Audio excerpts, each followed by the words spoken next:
Hello guys, and welcome back to today's video. My name is Zik, the programming guy. In today's video guys, I want to show you how to unmute an account on Threads. It's very easy, so let's get started. The first step to take guys is to open your Threads app and then head to your Threads profile. So click on the profile icon at the bottom right corner of your screen. Alright, so this is my profile. So the next thing I have to do is to click on the two lines at the top right corner of my profile, and then I'm going to have to click on privacy, and after that I'll find this muted option right there.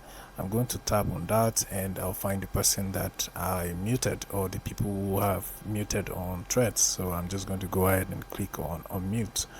After that, this person will be unmuted. So guys, is I can unmute someone on Threads app. Hope this guide was helpful. Give this video a like and equally subscribe to this channel if it was.